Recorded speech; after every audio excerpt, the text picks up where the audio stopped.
Hello student, आज हम आप लोगों के सामने लेकर आए हैं क्लास 6 की हिस्ट्री की एनसीईआरटी की बुक से। आज पढ़ेंगे हम महाजनपद, है ना। तो करीब 2500 साल पहले कुछ जनपद अधिक महत्वपूर्ण हो गए, इन्हें महाजनपद कहा जाने लगा। 16 महाजनपद थे, है ना। उसमें से इस मानचित्र में आपको हम दिखा रहे हैं, देखिए इस मानचित्र में 16 महाजनपदों में मुख्य थे। कौन कौन मुख्य थे? गंधार, आप स्क्रीन पर देख सकते हैं मैप में, गंधार जिसकी राजधानी तक्षशिला थी जो पाकिस्तान में है। कुरु, दूसरा कुरु में मुख्य थे। ये सब 16 महाजनपद तो थे, इसमें मुख्य मुख्य जो है उसको हम आपको दिखा रहे हैं। कुरु, हस्तिनापुर इसकी राजधानी थी, आधुनिक ये मेरठ में है। काशी, काशी की राजधानी वाराणसी। कौशल, कौशल की राजधानी श्रावस्ती थी। मगध की राजधानी, मगध बहुत शक्तिशाली ये महाजनपद था। मगध की राजधानी गिरिब्रज थी। वत्स की कौशाम्बी, अवंती की उज्जैनी, मल्ल की कुशीनारा, चेदी शुक्तिमती, अश्मत होतन, वज्जी संग वैशाली, अंग चंपा। तो ये हम आज जाने कि 16 महाजनपदों में मुख्य कौन थे। ये गंधार आप ऊपर में देख सकते हैं, गंधार, है ना। अब हम चलते हैं, अधिकतर महाजनपदों की एक राजधानी होती थी, वही कई राजधानियों में किलेबंदी की गई थी, अर्थात इनके चारों ओर लकड़ी, ईंट या पत्थर की ऊंची दीवारें बनाई गई थी। अब हम चलते हैं नेक्स्ट पेज में।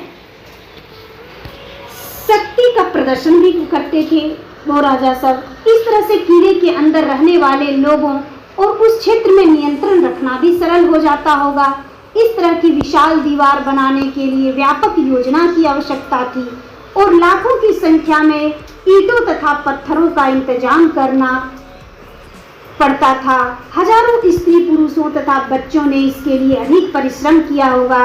इनके लिए संसाधनों की आवश्यकता पड़ती होगी। अब राजा सेना रखने लगे थे। सिपाहियों को नियमित वेतन देकर पूरे साल रखा जाता था। कुछ भुगतान संभवतः आहत सिक्कों के रूप में होता था। अब इन सिक्कों के बारे में हम नेक्स्ट अध्याय में पढ़ेंगे। अब यहाँ देखिए, महाजनपदों के राजा ऋग्वेद में उल्लेखित राजाओं से किस प्रकार भिन्न थे। तो आज हम इसको पढ़ते हैं। चलिए नेक्स्ट पेज में चलते हैं। कर, कर महाजनपदों के राजा विशाल किले बनवाते थे और बड़ी सेना रखते थे, इसलिए उन्हें प्रचुर संसाधनों की आवश्यकता होती थी, इसलिए उन्हें कर्मचारियों की भी आवश्यकता होती थी।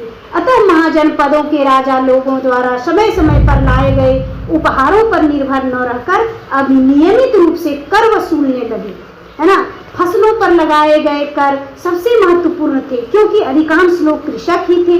प्रायः उपज का 1/6वां हिस्सा कर के रूप में निर्धारित किया गया था, जिसे भाग कहा जाता था।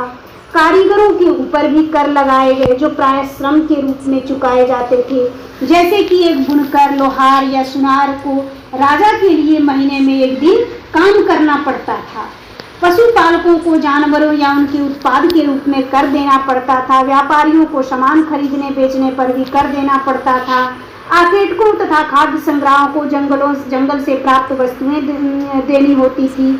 अब देखिए कृषि में परिवर्तन कैसे हुआ। इस युग में कृषि के क्षेत्र में दो बड़े परिवर्तन हुए।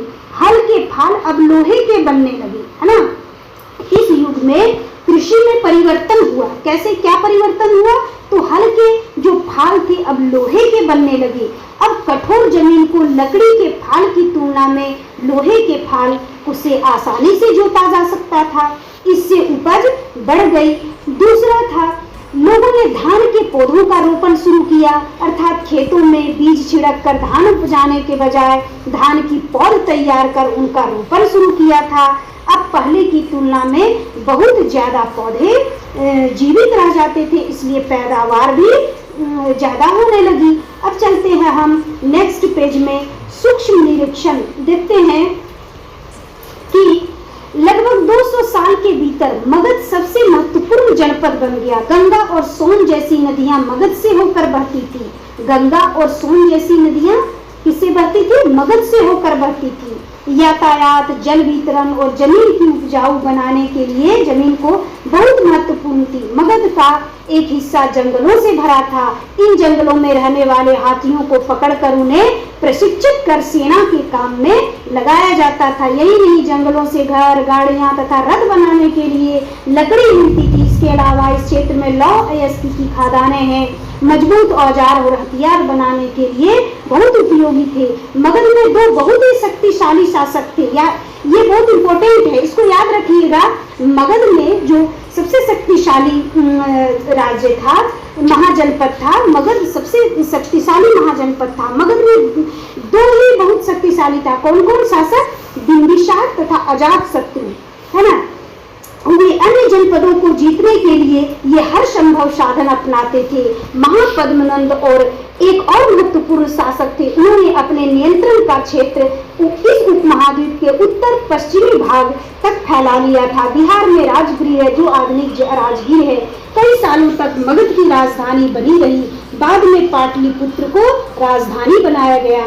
2300 साल से भी पहले की बात है। मैसिडोनिया का राजा सिकंदर विश्व विजय करना चाहता था।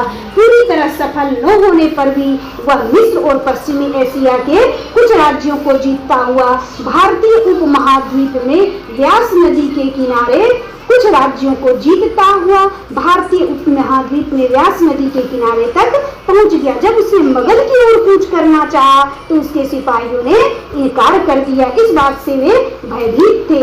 भारत के शासकों के पास पैदल रथ और हाथियों की बहुत बड़ी सेना थी। आइए अब हम चलते हैं नेक्स्ट पेज में। आज की वीडियो में इतना ही। अब नेक्स्ट डे को पढ़ाएंगे, ठीक है।